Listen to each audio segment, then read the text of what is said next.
उसके बाद मध्य प्रदेश से आदरणीय प्रधानमंत्री जी ने सशक्त महिला, सशक्त परिवार, उसका शुभारंभ किया था। और आज आदरणीय प्रधानमंत्री जी ने 14 साल से ऊपर की बेटियों को मुफ्त में ये वैक्सीन लगेगी, ताकि इस सर्वाइकल कैंसर से जड़ से समाप्त किया जा सके। इससे हमारी माताओं को, बहनों को इस गंभीर समस्या में ना आना पड़े। इसको लेकर के आज प्रधानमंत्री जी ने इसका शुभारंभ किया है। हमारी 50 बेटियों को आज यहाँ वैक्सीन भी लगी है। साथियों, मैं विशेष रूप से आप सबका अभिनंदन करता हूं। वर्तमान में बदलते इस जलवायु परिदृश्य और घटते भूजल स्तर और अनियमित वर्षा के कृषि क्षेत्र के सामने अनेक नई चुनौतियां आज खड़ी हो रही हैं। साथियों, ऐसे समय में जल संरक्षण पर केंद्रित यह मेला वास्तव में दूरदर्शी ये पहल है, जिससे कि हमारे किसानों को इसका बड़ा लाभ मिलने वाला है। साथियों, आज की जो थीम है, ये थीम जो आज रखी गई है कि आज ये प्रति बूंद अधिक फसल का अर्थ तकनीक के साथ हमारी सोच में ये परिवर्तन लाना भी है। साथियों, हमें समझना होगा कि पानी अनंत नहीं है। यदि आज हम नहीं चेते, आने वाली पीढ़ियां हमें कभी माफ नहीं करेंगी, क्योंकि हम सब के लिए आज इसके प्रति जागरूक होना अति आवश्यक है। साथियों, इसलिए यह मेला किसानों को जल प्रबंधन की उन्नत तकनीकों से जोड़कर एक जल आंदोलन के रूप में ये ले सकता है। मैं विश्वविद्यालय के हमारे वैज्ञानिकों से भी मैं आग्रह करता हूं कि आप शोध को प्रयोगशाला तक ये सीमित न रखें, बल्कि हर खेत, हर किसान तक पहुंचाने का काम इस आप अपनी शोध को काम करें। किसानों और वैज्ञानिकों का सीधा संवाद होना चाहिए कृषि को नई ऊंचाइयों पर, ताकि हम ले जा सकें। ये हमारी सरकार की सोच है। साथियों, यह मेला किसानों को आधुनिक कृषि यंत्रों, उन्नत बीजों, नई तकनीकों और वैज्ञानिक सलाह से जोड़ने का एक सशक्त मंच भी है। यहाँ पर 150 से ज्यादा स्टॉल, आधुनिक कृषि यंत्रों का प्रदर्शन, मिट्टी और पानी की जांच सुविधा, रोगग्रस्त फसलों की जांच और निदान, फसल प्रतियोगिता, और यहाँ ये सब मिल करके इस मेले को ज्ञान, नवाचार और प्रेरणा का संगम ये बना रहे हैं। मुझे सभी स्टॉल के ऊपर भी जाने का अवसर मिला है। जो हमारे कृषि जो यंत्र बनाने वाले स्टॉल के ऊपर हमारे वैज्ञानिक, उनसे बात करने का भी मुझे मौका मिला है। साथियों, हमारा राज्य ये कृषि प्रधान राज्य है। हमारी पहचान हमारे खेत खलियानों से है। हमारी समृद्धि हमारे किसानों के पसीने से है। हरियाणा की धरती ने हमेशा देश को अन्न के मामले में आत्मनिर्भर बनाने में अग्रणी भूमिका हमारे किसानों ने निभाई है। साथियों, देश के यशस्वी प्रधानमंत्री आदरणीय नरेंद्र मोदी जी के कौशल नेतृत्व में आज हम विकसित राष्ट्र बनाने की ओर गति से अग्रसर हैं। ऐसे में जल संरक्षण और तकनीकी आधारित कृषि की आज बहुत जरूरत है। मुझे पूरा विश्वास है कि हरियाणा का किसान इस परिवर्तन का नेतृत्व वो करेगा। साथियों, हमारी ये डबल इंजन की सरकार का स्पष्ट दृष्टिकोण है कि किसान केवल अन्नदाता नहीं बल्कि वो ऊर्जा दाता और रोजगार दाता और अर्थव्यवस्था के निर्माता बने। ये हमारी सरकार की डबल इंजन सरकार की सोच है। साथियों, इसीलिए हमारी नीतियां केवल उत्पादन बढ़ाने तक सीमित नहीं है बल्कि किसान की आय बढ़ाने, लागत घटाने और जोखिम कम करने पर हमारी नीतियां केंद्रित हैं। आप सभी जानते हैं कि फसल विविधीकरण व जल संरक्षण का गहरा संबंध है। इसलिए समय की मांग है कि हमारे किसान भाई ऐसी फसलों की पैदावार करें जिसमें पानी की कम जरूरत होती है। साथियों, हमने ऐसे फसलों को बढ़ावा देने के लिए मेरा पानी मेरी विरासत योजना 2020 में हमने इसको शुरू किया था।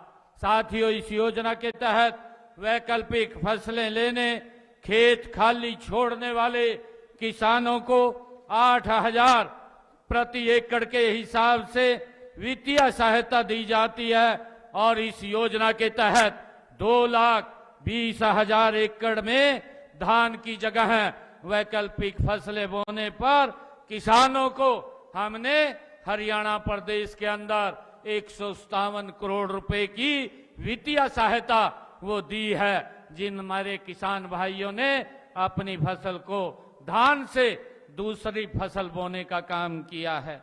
साथियों, इसके अलावा पानी की बचत के लिए वर्षा जल संचय, ड्रिप और स्प्रिंकलर इरिगेशन जैसी, ये माइक्रो इरिगेशन जैसी तकनीकों को भी आज बढ़ावा दिया जा रहा है। साथियों, माइक्रो इरिगेशन तकनीकों पर हमारी सरकार 85% तक सब्सिडी दी जाती है। किसानों को तालाब बनाने के लिए 85% का अनुदान देने का काम ये हरियाणा सरकार कर रही है। साथियों, हमने सीवरेज ट्रीटमेंट प्लांट के शोधित पानी को भी सिंचाई के लिए इस्तेमाल करने की 27 योजनाएं हमने तैयार की हैं और इनमें से 11 तो पूरी हो चुकी हैं और इनमें सिंचाई के लिए एक स्थायी जल स्रोत हमें मिलेगा, नहरों पर दबाव कम होगा और भूजल का दोहन भी ये घटेगा। साथियों, हमने फसल अवशेष व पराली की समस्या को से निपटने के लिए किसानों को जागरूक करने का काम हमारी सरकार कर रही है और उन्हें पराली प्रबंधन के लिए 1 लाख से ज्यादा मशीन हमें देने का काम हमने किया है। किसान हित में हरियाणा में सभी 24 फसलों की खरीद न्यूनतम समर्थन मूल्य MSP पर देने का काम देश का पहला राज्य हरियाणा बना है। हमने अपने किसान की पूरी फसल MSP पर खरीदने का निर्णय किया है। साथियों, इसे हमने अपने किसानों के लिए ई खरीद पोर्टल के माध्यम से पिछले 10 सीजन में 12 लाख किसानों के खाते में MSP पर फसल की खरीद का 1,64,000 करोड़ रुपया डायरेक्ट किसान के खाते में पहुंचाने का काम ये हमारी सरकार ने किया है। साथियों, मैं किसान भाइयों से ये भी कहना चाहता हूं कि हमने फसल खरीद का भुगतान उसका एग्जिस्ट गेट पार्ट कटने के 48 घंटे के अंदर किसान के खाते में ये पैसा पहुंचाने का काम ये हमारी सरकार कर रही है। साथियों, मैं सभी किसान भाइयों से ये भी कहना चाहता हूं कि देश के यशस्वी प्रधानमंत्री आदरणीय नरेंद्र मोदी जी ने जो प्रधानमंत्री किसान सम्मान निधि योजना वो के तहत हमने हरियाणा प्रदेश के लगभग 20 लाख किसानों के खाते में 7,233 करोड़ रुपया पहुंचाने का काम ये हमारी सरकार ने किया है।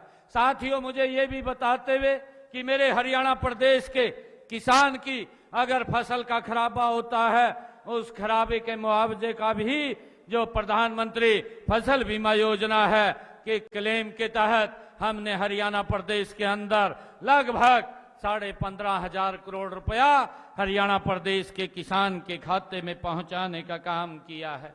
साथियों, हमने किसान को कोई नकली बीज या दवाई उसको ना दे, ताकि उसका शोषण ना हो। हमने किसान हित में नकली बीज व कीटनाशकों पर, नकली कीटनाशकों पर रोक लगाने के लिए हमने कानून बनाया है। और मैं यहाँ पर जो हमारे बीज व कीटनाशक बनाने वाली कंपनियों के प्रतिनिधि हैं, मैं उनसे भी अनुरोध करूंगा कि आप हमें नकली बीज व नकली कीटनाशक की रोकथाम में आप हमें सहयोग दीजिए। किसान भाइयों, मुझे ये भी गर्व है कि हमारे प्रगतिशील किसान भाइयों ने सब्जी व फलों की खेती करने के लिए नेट हाउस, पॉली हाउस और हाईटेक ग्रीन नेट हाउस, ये आधुनिक तकनीकों को आज हमारे किसान भाई अपना रहे हैं। हमने बागवानी को बढ़ावा देने के लिए सब्जियों व फलों के लिए भावांतर भरपाई योजना भी लागू की है और इस योजना के तहत हमने अब तक 35,000 किसानों के 35,000 से अधिक किसानों के खाते में 157 करोड़ रुपया ये भावांतर भरपाई का पहुंचाने का काम ये हमारी सरकार ने किया है। किसान भाइयों, हरियाणा ये देश का पहला राज्य है जिसने बागवानी किसानों को भी मौसम की अनिश्चितताओं के जोखिम से मुक्त किया है और इसके लिए हमने मुख्यमंत्री भी बागवानी बीमा योजना में 21 फसलें शामिल की हैं। साथियों, आप सभी जानते हैं कि मिट्टी की सेहत अच्छी होगी तो फसल का स्वास्थ्य भी अच्छा होगा। हमारी सरकार ने मृदा स्वास्थ्य कार्ड योजना की शुरुआत इसी सोच के साथ की थी कि इस मेले को में आपको अपने खेत की मिट्टी की वैज्ञानिक रिपोर्ट उसके अनुसार आप खाद डाल सकें और दूसरे पोषक तत्वों के प्रयोग की जानकारी आपको दी जा सके। इसमें लागत घटेगी और आपका उत्पादन बढ़ेगा। ये हमारी इस प्रकार की सरकार निरंतर इस कामों को आगे बढ़ा रही है। किसान भाइयों, हमारा लक्ष्य है कि हर योजना का लाभ हर किसान तक पहुंचे। कई बार इन योजनाओं की सही जानकारी अंतिम छोर तक ये किसान तक नहीं पहुंच पाती और इस तरह का आयोजन इन सभी कमी को दूर करेगा। आज हम सब जानते हैं कि आज डिजिटल तकनीक ने खेती को भी बदल दिया है।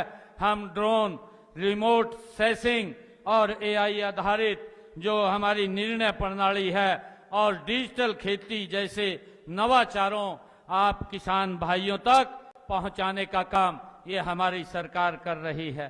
किसान भाइयों, यह मेला केवल प्रदर्शनी देखने का ये अवसर नहीं है, बल्कि यह ज्ञान का एक बड़ा खजाना है जिसको हम नजदीक से देखते हैं, समझते हैं और उसका लाभ लेते हैं।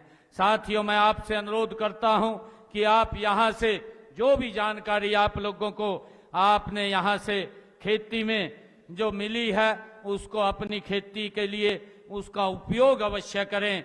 जल बचाना, मिट्टी का परीक्षण कराना और वर्मी कंपोस्ट का उपयोग करना, फसल विविधीकरण करना, ये सब कदम प्राकृतिक संसाधनों के कुशल प्रबंधन करने और किसानों की आमदनी बढ़ाने में ये सभी बड़े कारगर सिद्ध होंगे।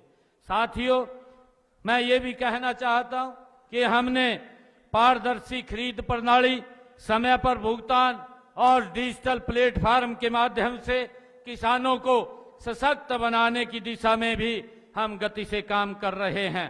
साथियों, यह कृषि विकास मेला उसी दिशा में ये एक मजबूत कदम है। यहाँ से जो ज्ञान, जो प्रेरणा, जो ऊर्जा आप लेकर के जाएंगे वह आपके खेतों में एक नई कहानी वो लिखेगा। साथियों, आज मुझे ये भी खुशी है जब मैं लाडवा के अंदर आया हूँ, यहाँ लाडवा में 9 सड़कों का सुदृढ़ीकरण करने का आज मुझे मौका मिला है और लाडवा के लिए एक सचिवालय सेक्रेटेरिएट बनाने के लिए उसका भी आज मुझे उसका शिलान्यास करने का मुझे अवसर मिला है, जो लगभग 16 करोड़ रुपए की लागत से यहां बन करके तैयार होगा। साथियों, आज जब मैं यहां पर आया हूं, मैं आज यहां हम सब जानते हैं कि ये गीता की भूमि और कर्म की भूमि, ये दिशानुकूल व युगानुकूल नव रचना का सृजन करने का ये पवित्र भगवान श्री कृष्ण की भूमि है। मैं आज इस भूमि के ऊपर गांव मथाना, जिला कुरुक्षेत्र में वैदिक कृषि व आधुनिक प्रबंधन प्रणाली का संस्थान स्थापित यहां पर किया जाएगा। आज उसकी घोषणा मैं करता हूं।